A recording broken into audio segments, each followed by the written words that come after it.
Hokies, my name's Erica. I'm a therapist at Cook Counseling Center, and we wanted to put out a video just to respond to how much anxiety is out there right now among students, freshmen moving back in or moving in for the first time, people who've been on campus before, but last year was just so bizarre. It's kind of like forgetting how to be a student on campus again. And we just really understand this is a weird year after weird last year. So we wanted to just give you a few tips for how to cope, some science around how to make friends, and what to do with yourself while those friendships are kind of solidifying, as well as some brain hacks for when our anxiety is on the lower end, the moderate, like uncomfortable end, and then that really high, miserable spot. So we're going to give you a few tips for each of those levels. So let's talk for a minute about what is probably one of the #1 concerns that brings people to therapy in a college counseling center, which is anxiety about our social relationships. Wondering, did I engage well? Did that go okay? Do they like me? Do I like them? Am I awkward? Is this clunky? Should I say hi? Should I not? College students around the whole Western world have very high levels of this all the time, but you might not know that being a student. I talk to students all day who say, I think I'm the oddball because everyone else's nonverbals are, I'm fine, I'm cool, I'm detached, I got my screen handy with my own busy life that I'm orchestrating. You wouldn't know that other people also are struggling with questions about how to connect. So one, I just wanted to kind of normalize how pervasive that is, and it's really uncomfortable. And so I wanted to kind of present a way of thinking about making friends. So the science of making friends has yielded something kind of interesting, that it actually takes hundreds of hours for someone to really feel close to another person, which on one hand sounds a little discouraging, but on the other hand, we don't need every relationship to feel super close. I kind of talk to students about this triangle, tier system, where people need acquaintances. You need people who know your name, you know their name, you can say hi, you might be classmates, can talk about that. And then the next level is people that you do spend more time with, and they get to know more about you, you know more about them. Third tier, even more time together. You might have some common interests where conversation just kind of goes like ping pong back and forth. But then that next tier is what I see a lot of students really craving and hungry for, which is a person with whom they can be vulnerable. And a suggestion I have is to kind of experiment and to kind of share one little bit about something that you're a little insecure about or a little uncomfortable with about yourself or about your life, and see what happens. Does the other person you're talking with feel nice to you about it? Are they kind of cold? Does their response work for you? And that gives you information that maybe that person might be a good person for another tier. And the real gold is if they can reciprocate a little vulnerable content. The bottom tier is for folks with whom we can move through conflict, which is tough. So many of us don't have tons of people in that bottom tier, but it really feels good when you have a relationship that's so tight that you can do that. So as you're going around meeting new friends or reconnecting with older friends, you just be thinking, where does this person maybe fit in a tier? So another science tip as it pertains to dealing with making friends and social anxiety that is helpful to know is that the brain works well if we are not in a dangerous situation, that with the more repeated, what we call in the therapy world, exposure to the thing that's actually making us anxious, the more of these experiences of exposure that we get, our anxiety will lessen over time. And I'm certain you have a story about that from your own life. Maybe you think about the last new experience you had where you were anxious about it. Likely if with repeated exposure, and if it was not dangerous, then your anxiety did reduce over time. So as you are thinking about starting new conversations, furthering conversations, if it's feeling a little clunky and you just want to keep pushing in and keep trying, then keep exposing yourself to that situation, your anxiety will reduce over time. But I also want to be mindful of the fact that sometimes we're too anxious to do that, and exposure is not working for us, and we need some tips and we need some skills for that.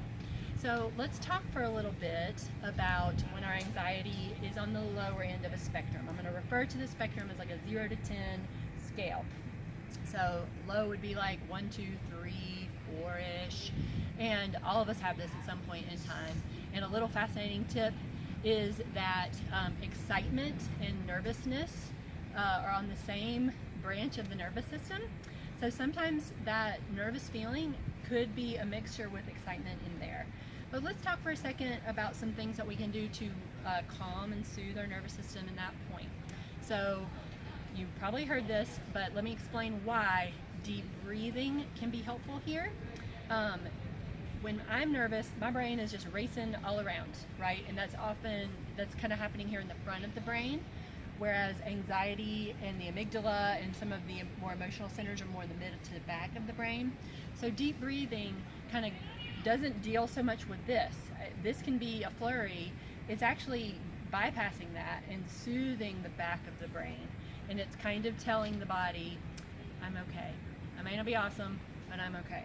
And you can add a little extra juice to that, those 10, 15 deep, slow breaths by softening the little muscles. Try it now as you're watching this. Softening these little muscles, softening these little muscles.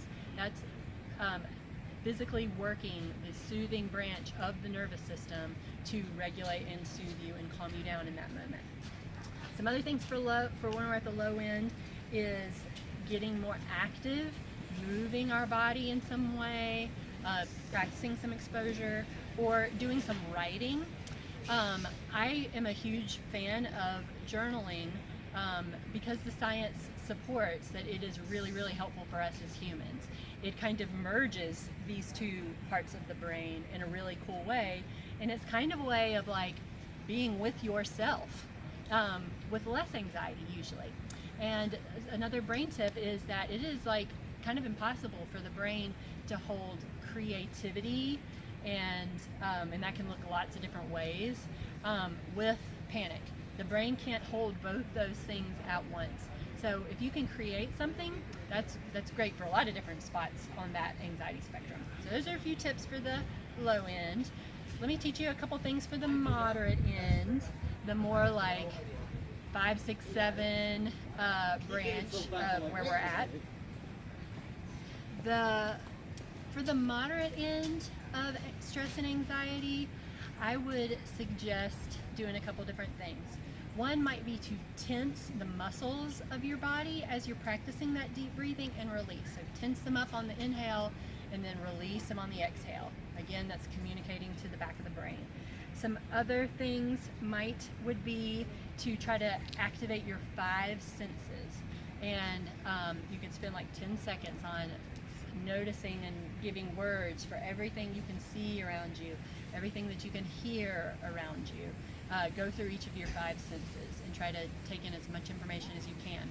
That really interrupts the anxious tendency to like ruminate about the past or anticipate, problem solve about the future, none of which we can really control very much of. So it kind of brings us back into the present moment. And then my last tip for the middle range is to reach out to your supports. And maybe you don't want to talk as much about yourself. You beautiful students tell me all day long how you don't want to burden anyone. You're so caring and conscientious. But if you don't want to talk about yourself, ask other people, how are they doing? And really deeply listen. And really deeply listen and try to affirm or validate what they're telling you. And that caretaking can bring us back into a more soothing spot. So let's also talk about that high end of anxiety that is just so miserable. I know so many of you know exactly what I'm talking about. That high end of anxiety, that like 8, 9, 10, can feel like we are trapped, can feel like we've got to get out, something's got to change. It may feel like a panic attack. It's just awful. And so with that level of anxiety, we really want to use the body and that fight-flight nervous system responses that we can work with a little bit.